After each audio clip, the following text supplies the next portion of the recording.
Hi everyone, I'm Patrick Cameron and welcome to my show. This is a very special show. It's called A Conversation With. I'm going to give you the opportunity of meeting some of the most influential hairdressers of our industry and listen to their life stories. From the beginning of their early days as a hairdresser right through to the highest levels of success they've achieved. So sit back and relax. I want you to get a glass of wine, a cup of tea, a cup of coffee, a gin and tonic, whatever. But come with me now as we listen to their incredible journey. Welcome to A Conversation With.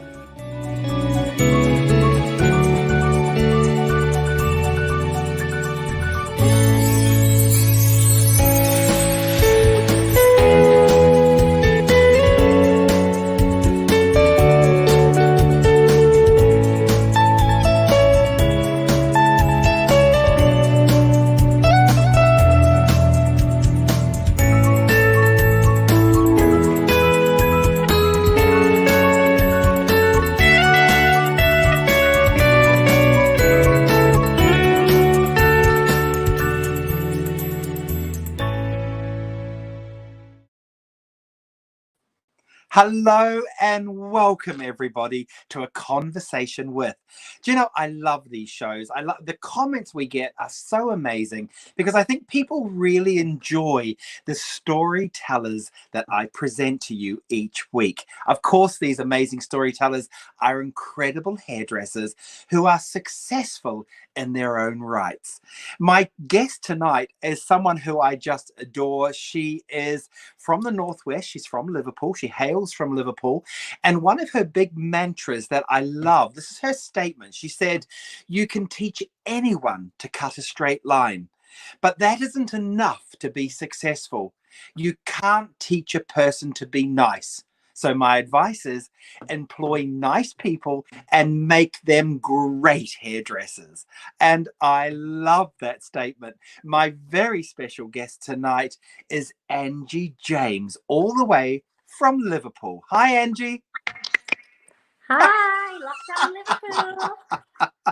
Oh, now that's a nice look, Angie. I like that. Well, Now, Angie, I'm so. I mean, it's with a. I mean, and I know I'm smiling, but I'm not smiling in my heart. It's with a heavy heart that, of course, Liverpool goes into tier 3, level 3. Yeah. I'm so sorry, darling. Honestly, Yeah. I'm so sorry. I'm gutted. Well, we're just grateful that we're still open, to be honest, because so many in the hospitality industry obviously aren't. So we feel really sorry for them. But with fingers crossed, we can continue. I mean, I look like I'm about to perform an autopsy when I go to work every day. I've got a full plastic apron, a mask, a visor, gloves. It's hard work and you're sweating. But if we can keep working, we'll do it to stay safe. So, you know, Angie, I have to say, and I want to do a quick shout out because I was reading my emails earlier and I had a shout out from Sharon Malcolm. Sharon, I hope you're listening at some point to this, and I want to say how sorry I am. She's in Ireland. She's had to close her salon now. She's closed it now for a month. Sharon, we will come back again. But Angie, I have to say how proud I am of our industry. I truly believe, honestly, Angie, I truly believe we as an industry jump through every hoop. We deal with people on a day-to-day basis. Our clients are our utmost concern. And I'm just gutted that salons are closing when I'm looking at other retail spaces and going, how come you're open and we have jumped through hoops and our clients have never been safer and yet we're at risk? I think something that that we should be proud of is the fact that when you look at the amount of cases, there's very, very few are coming from hairdressing salons, and that's because we literally are covered in PPE. And I'm on a couple of forums, and there's one where somebody said, "I've had somebody test positive. They've contacted me. We've all been tested, and we're negative," and that was because they had full PPE. We're taking, the sanitizing, it takes, your appointments are much longer because of it.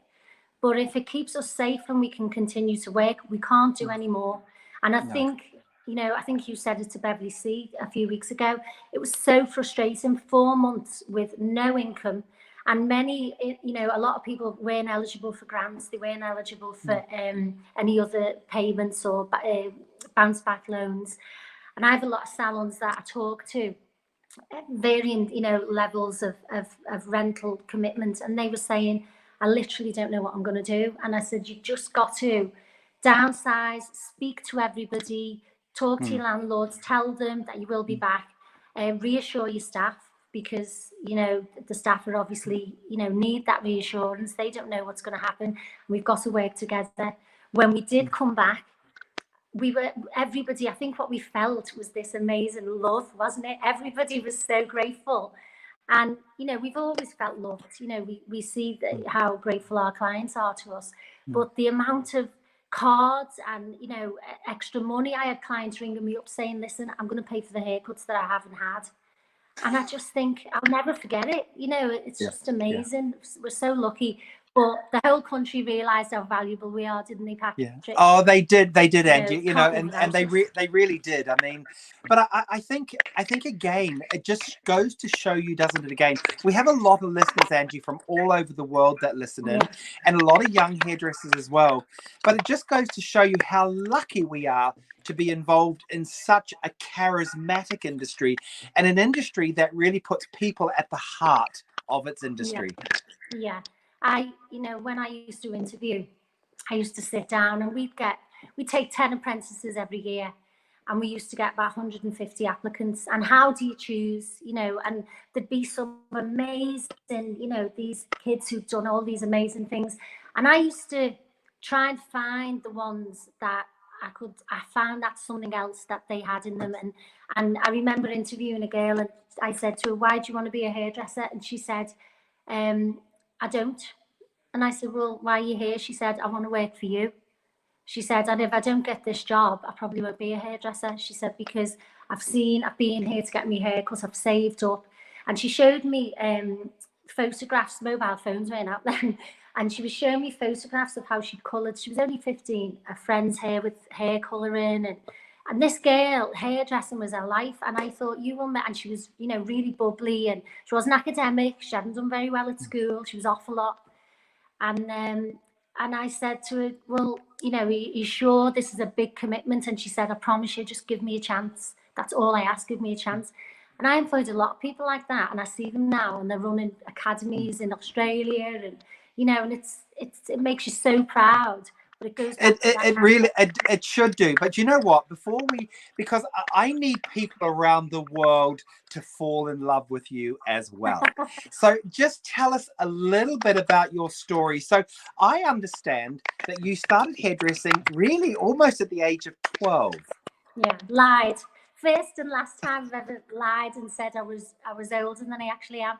I said I was 14 and I got a job working in this salon, and it was like the land that time forgot.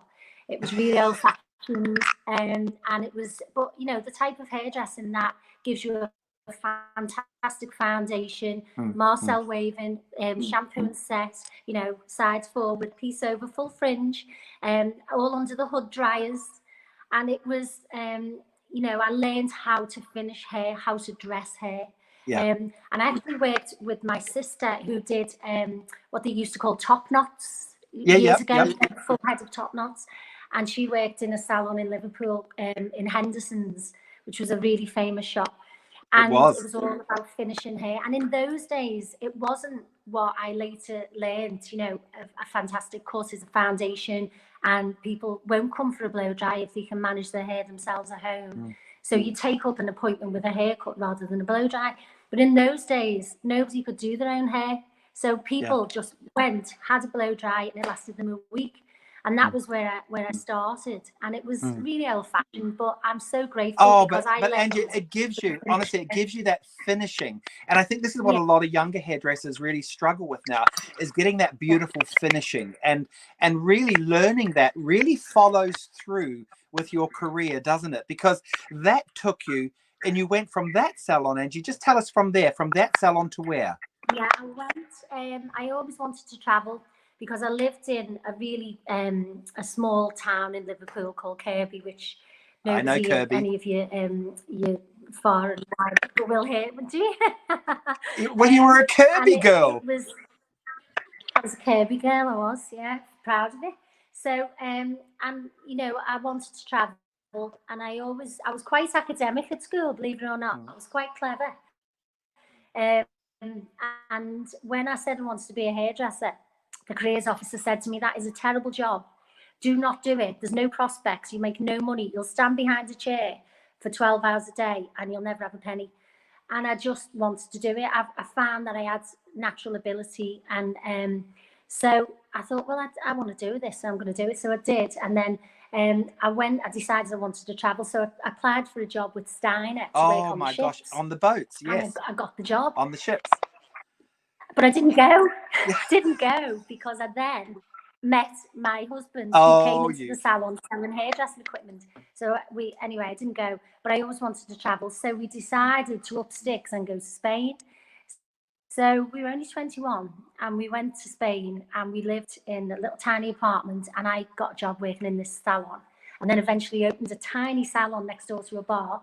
And I did the most diverse hair of my life, Patrick. I was doing a lot of Moroccan clients. I was learning to do flat tops, by trial and error. There was a massive Las Vegas style show. I did all the wigs all on the girls. Every type of hair, Swedish hair, there's a big German population there. And that was the first time I ever saw anybody do round brush blow dries and leave the brushes in the hair. And then you cold blast everything because obviously it was so hot. And again, a lot about finishing. But Angie, when I came back, from that, we've all got stories of starting, but the heights that you went to were just, for a Kirby girl, these were just unbelievable. You couldn't have dreamed of these. So you eventually, obviously we're going to talk about some of your awards, but you eventually, of course, ended up with Toni and Guy, didn't you? Yeah, I went on a training course because I came back from Spain.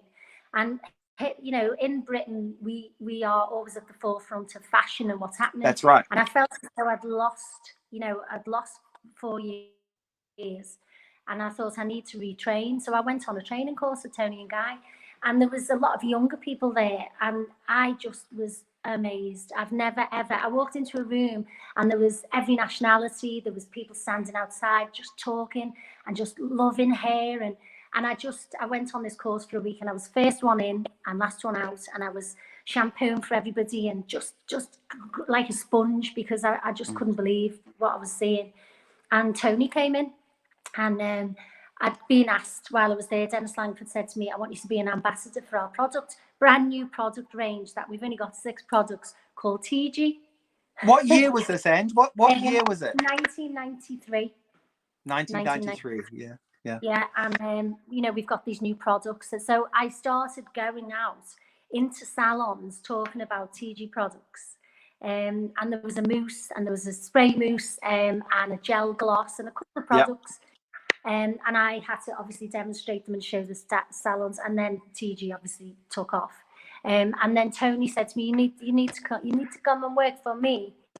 And I said, "Well, you don't have any salons up north?" And he said, "Yeah, I'm going to do that. I'm going to do it." And I said, "What do you mean?" He said, "We're going to franchise." And I said, "What?" And he explained it to me. So I was at Salon International. You were on stage cutting hair in your blindfold, putting hair up in your blindfold.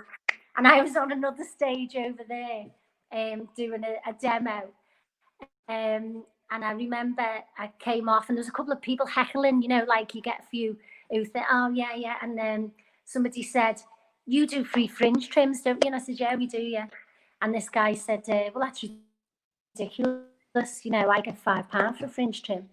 And I said, "Well, that's great, but how much money do you spend?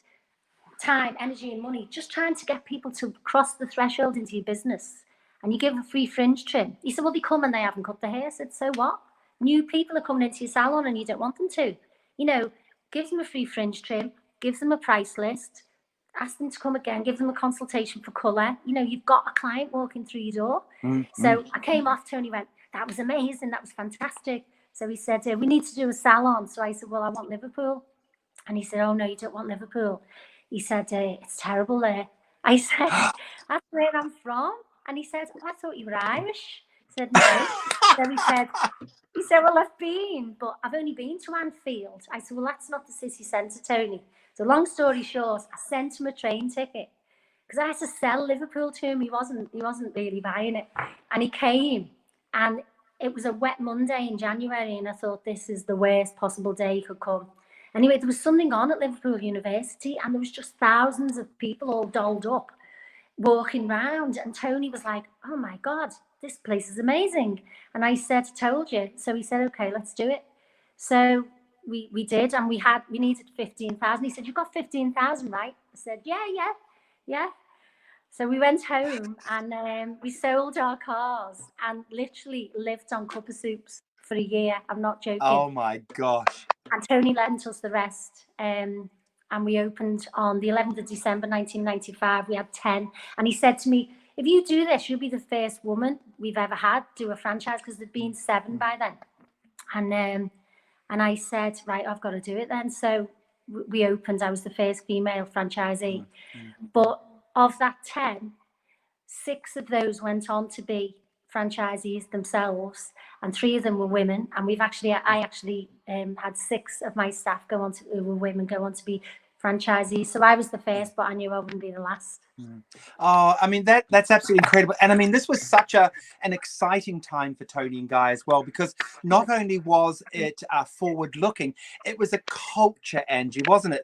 Yeah. Toni and Guy was a culture. The people who worked there lived, breathed, ate hairdressing. You could always tell a Toni and Guy hairdresser walking down the street, you know? Yeah. And so what an exciting time for you to be involved. Well, we had, Anthony was, he'd just won Hairdresser of the Year, and he had these ideas where, remember the gelled hat he did, and he used to put a bottle of champagne on it on stage, and he could do anything. But what I loved was there was no shame in saying, I don't know how to do that.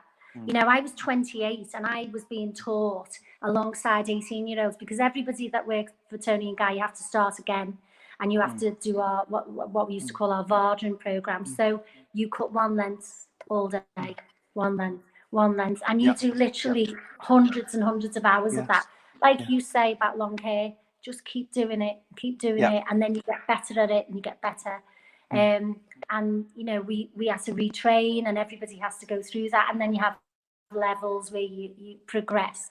But everybody was nice, everybody was so nice. You had these fantastic hairdressers who, because I think this statement, wasn't it, that you said employ nice people and train them to be great hairdressers. That was Tony's statement, wasn't it, originally? Yeah, it was. He used to say, a monkey can cut in a straight line, that will not make you successful. And I always thought, when you'd interview somebody and you'd think, I would want to spend an hour with you. I want to, and if the haircut's great, that's a bonus. I just want to talk to you. And I think passion, enthusiasm, it's infectious. And when your client comes in, when they sit down, I can honestly say, I was thinking about you the other day, and I've seen this, and I think we should do it. What woman is ever going to say, oh, I don't want too much time and attention, leave me alone? Oh no, Angie, what you're saying is truly the recipe of success. It's investing in the people that you're dealing with. Get to know them, get inside their headspace so that you're able to give them what they want. And honestly, you're absolutely right. What client is not going to want that adulation? They're not going to want that person who's so motivated in making them look amazing. You want to, women, we can lie and say, oh, no, I'm not bothered about that. Of course we want to feel but sexy. You'll think about it. No matter how old you are. It's like a haircut is like a great pair of shoes. It makes you feel, if you feel sexy, you do. We can lie and say we don't. Of course we do. So we've done collections, and they've been quite edgy, and they're not as commercially successful, because what happens is you can cut an on the edge fringe, and the wife goes home and the husband says, bloody hell, what have you done there? You want to ultimately make your client look more attractive. That's the idea.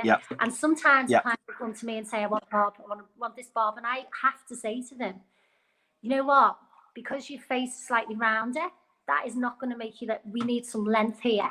And, let's soften it a little bit, or let's do that, but let's not do anything as extreme as that, because I want them to look more attractive. That's my job. So, and that's why you're so successful. Yeah. Well, I'm And honest. If and if Angie, nothing else. you also won Northwest Hairdresser of the Year at the British Yeah, Hairdressing I did. Awards. What year was that, Ange? Yeah, 2007. Oh, Yeah, I you entered the must have year been over before. the moon. I entered the year before, and I only entered. It was Nicola Scott Challoner from L'Oreal. She said to me, "You need to enter Hairdresser of the Year," and I was like, "Don't be ridiculous. You know, I'm a salon hairdresser and I'm behind the chair all day." And she said, "Angie, you will win it." And I was like, "No." She said, "You will."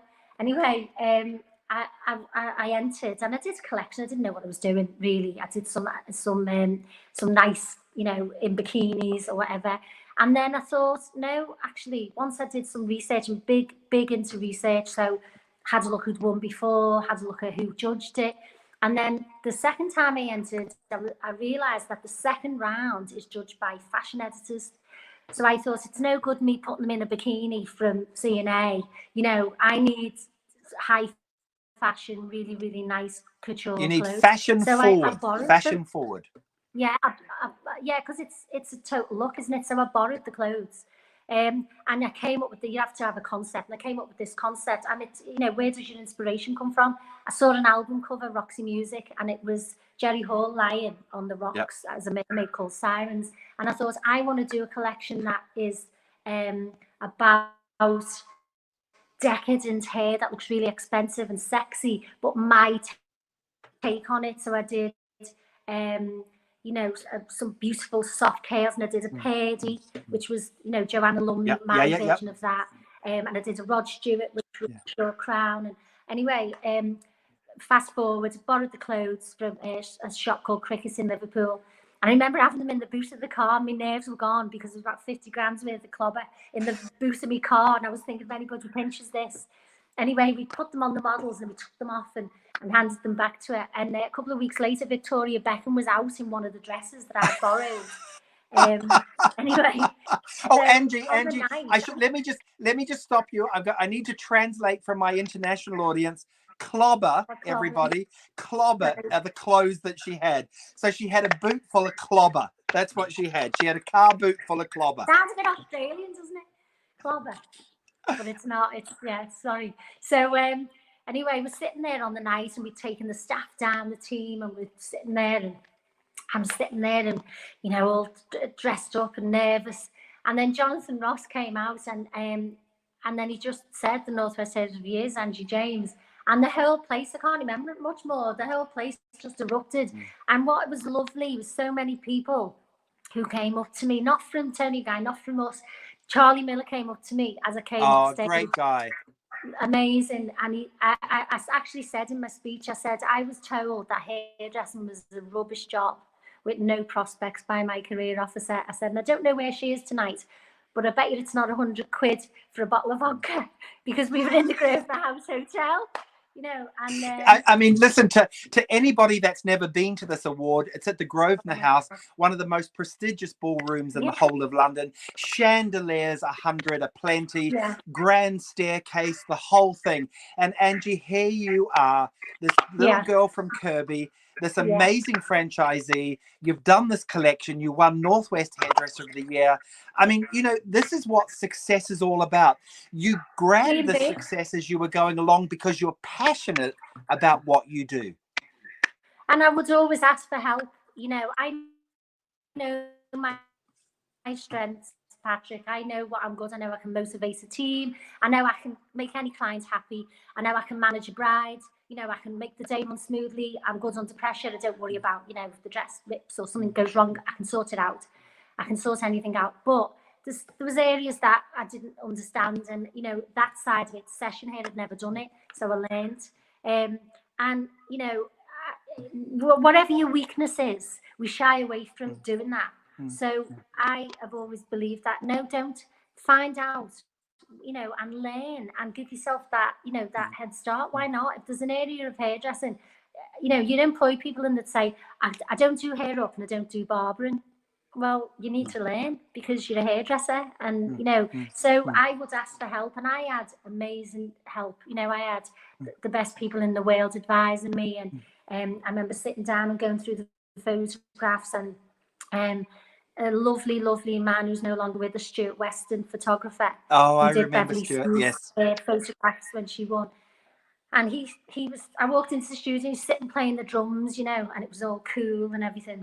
And he said, what do you want to do? And I said, I want to do this. And he said, well, you know, tell me more. So I was explaining it to him, and he went, I think you're going to win this, you know. And I went, do you? I said, you haven't even seen the models yet. He said, no, I've just got a funny feeling.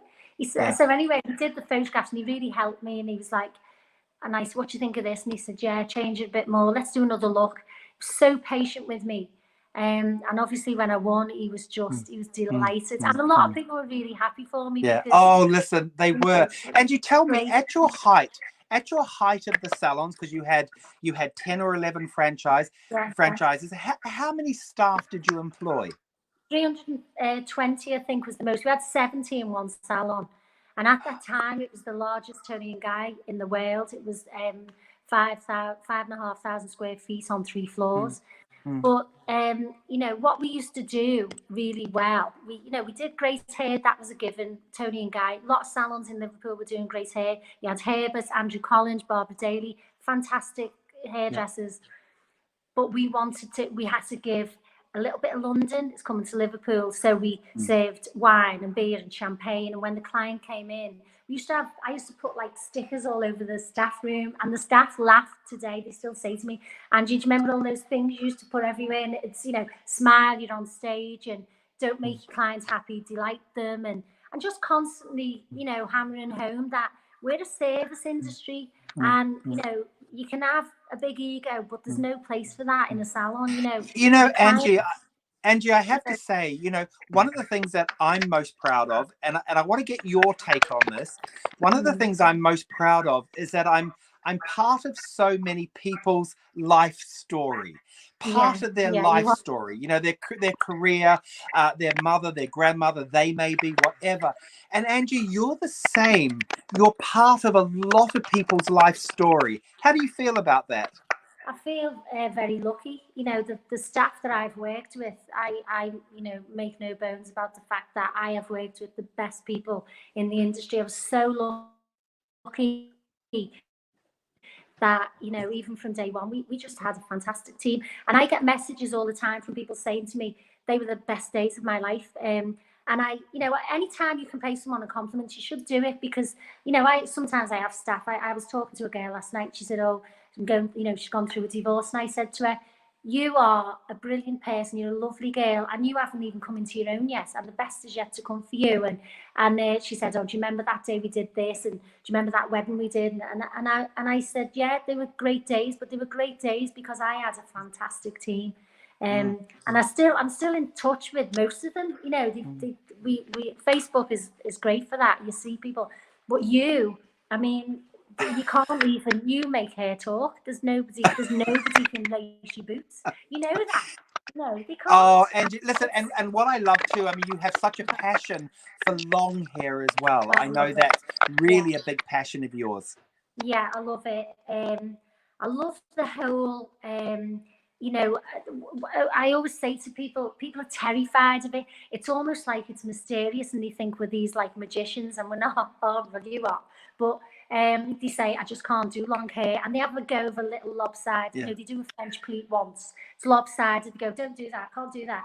So I always used to say to them, how long does it take you to learn how to drive? And they go, well, you know, 6 months. I say, so the day you passed your test, were you able to, did you drive how you drive now? Well, obviously not. No, you've got to practice. You've got to keep doing it, and you'll get better at it. Anything that is, you know, is worth doing, you've got to practice. And I couldn't do it. You know, it took me a long time. And I watched you at salon, and I just remember your finish. And you always used to say, you know, once you can do it perfectly, you can always get on the messy train. Once you know how to do it properly, you can always deconstruct. But you've got to be able to do it properly and secure. And a bride has to look as good at midnight as she did at 10 o'clock in the morning. So, it's true. You know, it's true. It's absolutely true. You know, but Angie, there are so many strings to your bow, you know, arrows to your bow, whatever you want to say. But one of the things as well that you're very passionate about, and you're doing a lot of, and that's mentoring, your business mentoring salons. Yeah. Yeah. How's that going for you? How are you finding that? Great.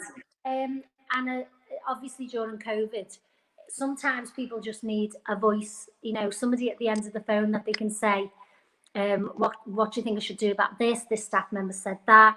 I do some, I go in and I'll do hair up for them, and I'll adapt budgets, because sometimes a salon's opening and they're only young and they're starting out, and I say to them, look, I'll come in and I'll just do some hair up for you, or I'll have a look at how you're doing your appointment system. And sometimes it's really simple things, like not filling the book early in the morning so they're busy in the afternoon. And I always say to them, nobody's going to walk in at 9 o'clock in the morning, but they will in the afternoon. So book get your salon busy in the mornings. And little things like just giving them tips, a salon with a sign in the window saying no change given to parking meters. And I'm like, are you mad?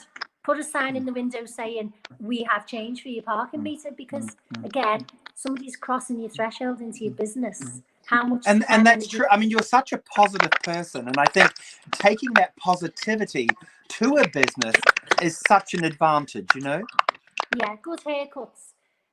That's a given.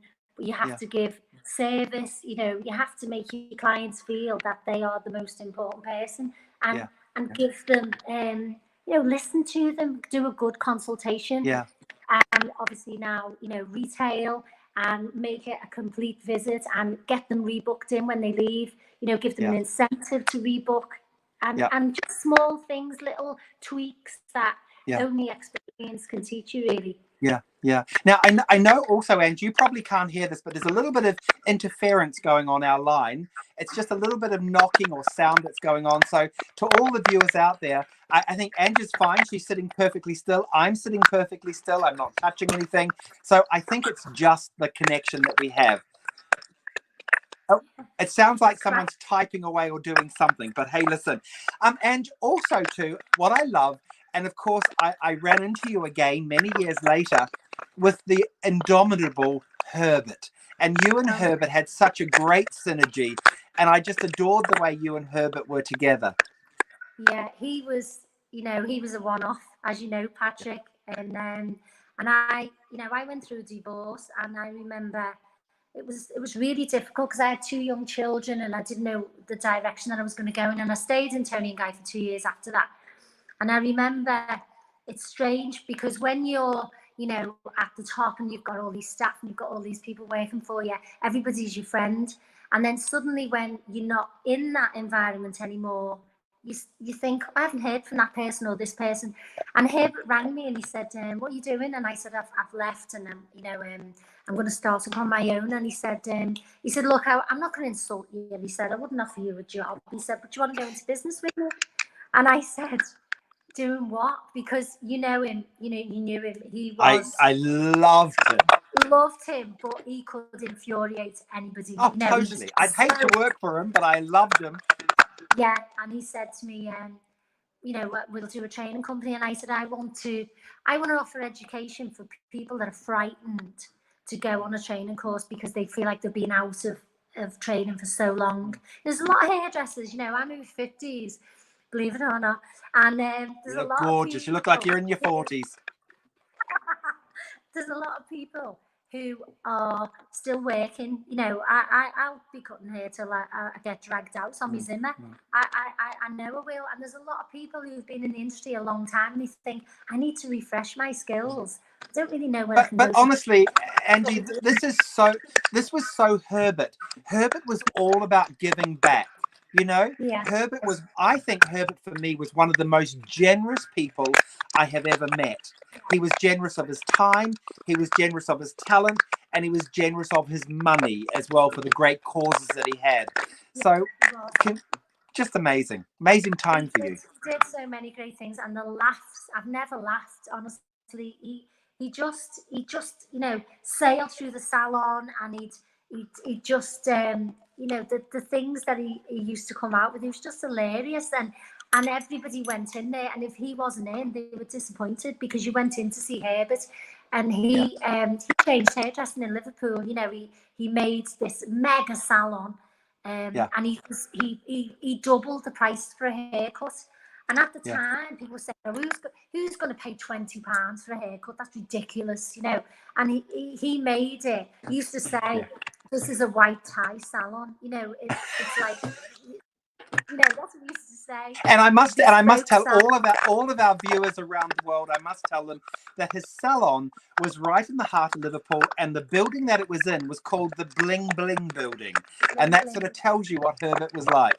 He used to have his blonde hair, didn't he, like Liberace or blow dried, and all his jewellery. And he'd say to him, I love your ring, Herbert. And he'd say, what day is it? And I'd say, Monday. And he'd go, should see Tuesdays. You know, he was a showman, wasn't he? Hey, Angie, I want to just talk to you. And again, to all of the viewers out there, I'm so sorry. It sounds like someone's typing on a computer. But let me just yell out to my husband up there. Randy, you're not typing, are you? It's not me. I don't know what it is. Hey, Angie, I want to get your take, if I could, on the hairdressing industry at the moment. What's your feeling? Speaking to a lot of people, you know, a lot of people have been really nervous. They've had a really difficult summer. And obviously now we've gone into, you know, the new normal, which is all the PPE, and it's a big investment. You know, just for myself to work at home, I spent £1,000 on everything that I need to buy.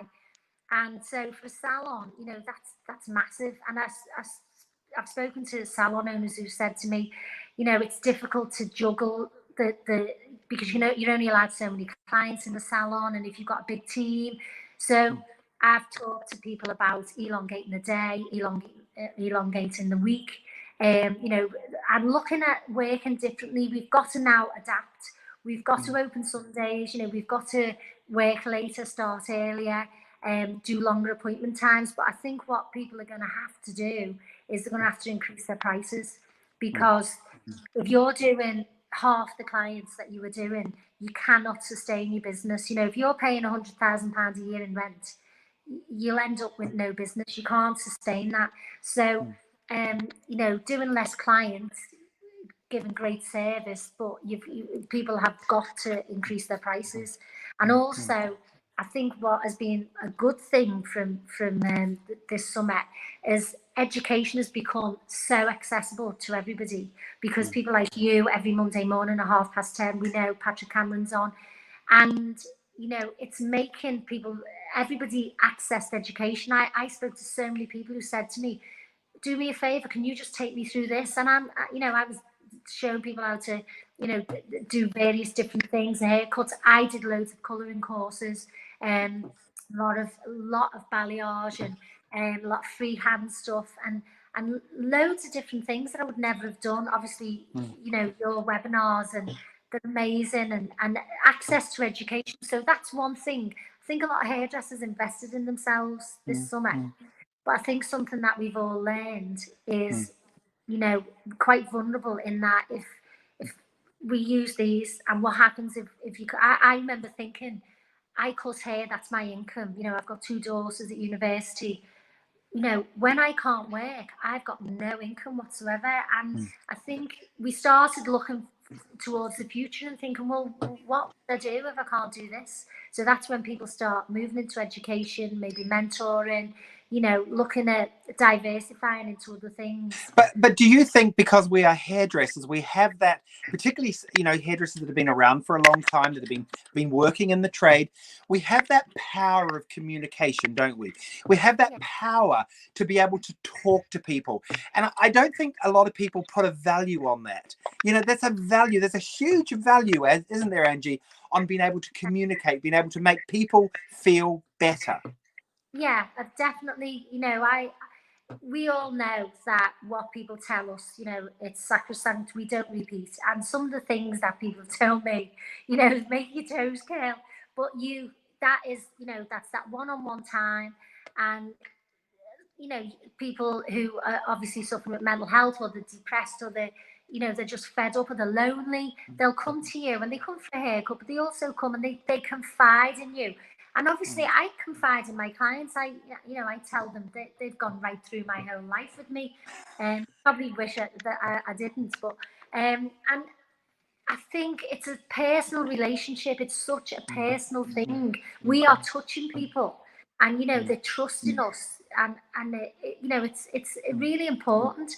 And I think the whole country realised how important we are when everybody couldn't come for 4 months. But I think we have empathy, and I remember doing a course for Macmillan on wig cut, because I do a lot of wig cutting, and they said we have to teach people how to talk to somebody who's obviously about to lose their hair, and they said we found it so easy. We've had to do this with nurses, but we find it really easy actually doing it with hairdressers, because you seem to just get what we're talking about. We say ask a question and then listen. Well, we do that every day. That's what we do, isn't it? So it is what we do. And again, I come back full circle saying how proud I am of the industry dealing with COVID, because, there is so much change out there. And I think our industry at the moment, we've got real issues. We've got freelance hairdressers who are out there doing an amazing job. We've got salon hairdressers doing an amazing job. And we've also got students, and I don't think we can forget those students at college who are now looking into the abyss of what is happening with our industry, because they went to college, they've been working with their incredible tutors, they're learning their craft, but of course, coming out from college, there's not all those apprenticeships that are around there as they were prior COVID. So what's your feeling on all of that at the moment? I think, the future of any industry is in the people coming through, and it is always better to grow from within. You train your own people, and I've had some fantastic apprentices over the years. I was an ambassador for apprenticeships, and I went to the House of Commons, and we lobbied Parliament to recognise apprenticeships, because a lot of kids go to school, and it's almost if you don't go to university, you're a failure. And education is different for everybody. Not everybody learns in the same way. I've had people come for jobs with a degree in hospitality as a receptionist, and they've gone to university for 4 years to become a receptionist. Sometimes you don't need to do that. You can go into industry and but I think also too, I think we're going to see a lot more of this, because of course universities are very different at the moment. A lot of online learning, and I know I've got friends that have got a son at university at the moment, and they're going to university for the university experience, and of course that experience is not there anymore, Angie. So I think we're going to see a lot more people taking up the trades, which is something I've always campaigned for. So I'm hoping that we're going to see a direction of young people turning towards the trades, looking at how they can train themselves to become craftspeople. Well, we're a profession. I've always wanted hairdressing to be, recognised as a profession. It's not a trade. It's a profession, and it is. Work, we have to be good at so many things, and you look at hairdressers and you talk to them, and they're always the most interesting person in the room, aren't they? That is so true. And we as hairdressers cut right across the socioeconomic group. We could have a table full of lawyers, a table full of accountants, God knows what. But I tell you what, Angie, it will always come back to hair, won't it? Oh yeah, it will. Yeah, and you can always end when you've got these. Oh, hey, listen, it's been one. Can you believe we've talked for 45 minutes? It's unbelievable. And you know what? I was so excited having you on the show. You haven't let me down in the slightest. You are incredible. You are dynamic. You're vivacious. And most importantly, and I'll tell you this now, Angie James, you are relevant. You are relevant, and you are part of what is happening now. You're part of the movement now, and long may you continue to inspire people, not only in the Northwest, but all over the world as your profile grows. And I tell you what, you are one clever cookie. Very impressed. That means a lot coming from you. You're the maestro. Hey, listen, someone said to me the other day, Lucy Healy said to me the other day, she said, my hair was gelled back. I was doing some work, and she said, someone messenger, and they said Patrick Cameron is the, what did they say? I am the Don Chignon. Don Chignon. I look like the mafia of long hair. I love that. Don Chignon. Hey, listen, my darling, thank you so much. We're thinking of you. We know that it's tier 3. We're all waiting to see what happens, but please stay safe and stay sanitized. That's what I always say to everyone. But most importantly, stay wonderful. Yeah, put your mask on, get yourself sorted. My darling, lots and lots of love. Thank you for joining me for a conversation with, ladies and gentlemen, Angie James. Thank you, my darling. Thank you. Thank Patrick. you. Bye-bye, gorgeous. What an incredible lady. And I hope you enjoyed her storytelling of her life and what they're up to. But not only that, her business side as well.